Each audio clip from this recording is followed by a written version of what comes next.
자, 매주 금요일 함께하는 부동산 매거진 절세TV 함께하고 계신데요. 함께 하시다가 세무 관련해서 궁금한 점 있으시다면 서울전화 02-6676-0335번으로 전화를 주시면 되겠습니다. 전화로 연결해서 세무상담 도와드리고 있고요. 나는 좀 더 자세하게 좀 만나서 얘기를 나눠보고 싶다라고 하시는 분들은 1대1 상담 신청해 주시면 되는데 이거는 10분에게만 기회가 돌아가기 때문에 조금 빨리 신청을 해 주셔야 될 것 같아요.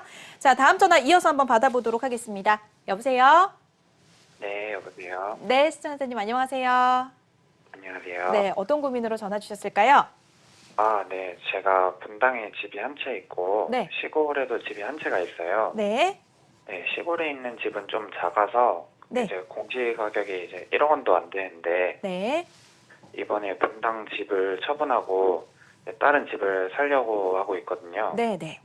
근데 이게 시골집 때문에 2주택으로 중과가 되는 게 아닌가 해서 네, 네, 네. 양도세 때문에 알겠습니다. 문의를 드리게 됐어요. 일단은 분당에도 집이 있고 시골에도 집이 하나 있는데 그 시골집이 1억도 안 되는 집이고요. 그 집 때문에 이제 분당 집을 팔고 다른 곳을 살 때 양도세 중과가 될까 봐 걱정이신 것 같은데 1억도 안 되는 집인데 세금을 많이 내면 조금 억울할 것 같아요. 바로 얘기 한번 나눠보면서 방법을 찾아보도록 하겠습니다. 세무사님 어떻게 보시나요? 네, 일단 이렇게 문의하시는 분들이 굉장히 많으세요. 특히 시골집 같은 경우는 상속받으신 분들도 많은데 혹시 시골집은 취득을 언제 하셨어요? 취득이 아마 97년쯤 됐을 거예요. 97년도요. 그럼 분당은요? 분당은 2001년, 2년쯤. 2001년, 2년이요. 그 분당집은 거주를 계속 하고 있으셨던 거죠? 네, 그때부터 계속? 지금까지 계속 살고 있어요. 아, 그래요. 근데 지금 분당집을 처분을 한다고 하셨기 때문에 얘는 뭐 대체 취득 이런 거 요건에 해당되지 않으실 것 같고 시골집이 어디 있는지가 중요할 것 같은데 혹시 시골집이 어디 있어요? 충청남도 서천에 있습니다. 아, 충청남도 서천에요.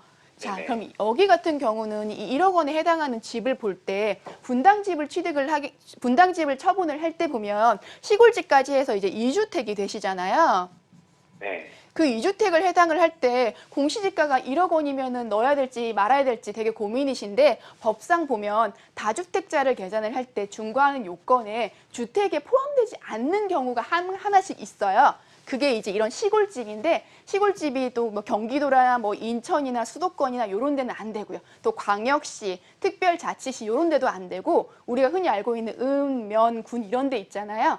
그런 데에 있는 집들은 주택에다가 부수토지까지 해가지고 3억 원이 넘지 않으면 다주택자 계산을 할 때는 주택수 하지만 나중에 중과 요건에 해당되지 않는 경우들이 있어요. 그게 뭐냐면 분당집을 처분을 할 때 주택수는 되지만 분당이 조정대상 지역이라 가지고 중과 요건에 해당 중과세를 매겨야 되는데 이런 군 같은 경우는 중과를 매기지 않고 일반 세율을 적용을 할 수가 있어요. 그렇다고 집이 한 개 있는 것처럼 비과세를 해주진 않아요.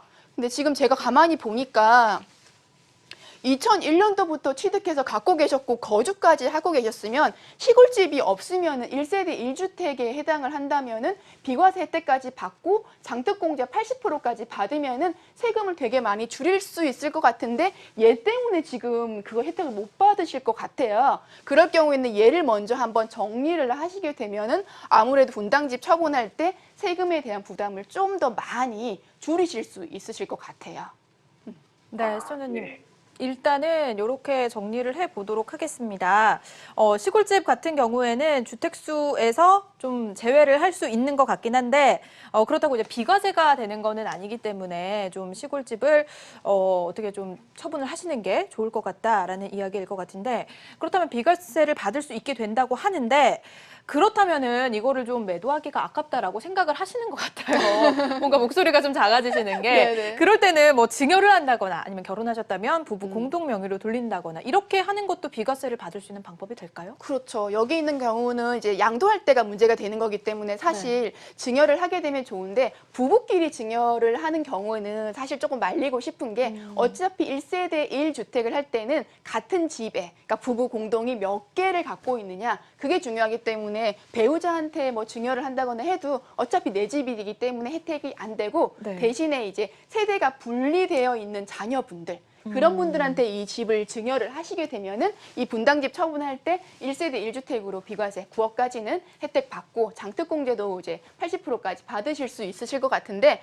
이게 이제 자녀분들한테 넘어가면 자녀분도 사실 다른 집이 있으시면 또 이제 2주택자가 되시는데 어떤 게 더 유리한지는 조금 더 비교를 해봐야겠지만 분당집 같은 경우는 제가 봤을 때는 시세 차익을 좀 더 많이 보셨을 것 같기 때문에 증여를 한다든지 좀 이렇게 말씀드리면 그렇지만 이제 헐어버린다든지 그런 식으로 해서 세제 혜택을 좀 더 받을 수는 있으실 것 같아요. 네, 그렇습니다. 일단은 뭐 자녀분에게 좀 증여를 하시는 것도 좋을 것 같다라고 얘기를 하셨는데 그렇다면 또 나중에 자녀분이 시골집 때문에 세제 혜택을 또 못 받을 수도 있기 때문에 한번 잘 고민을 해보시고 이런 분 같은 경우에는 전화 상담도 좋지만 1대1 개별 상담을 좀 신청을 하셔서 더 자세하게 이야기를 나눠보시는 게 좋을 것 같습니다. 저희 전화 상담 계속해서 받고 있고요. 1대1 상담도 신청을 받고 있습니다. 서울 전화 6676-0335번으로 전화를 주시면 돼요.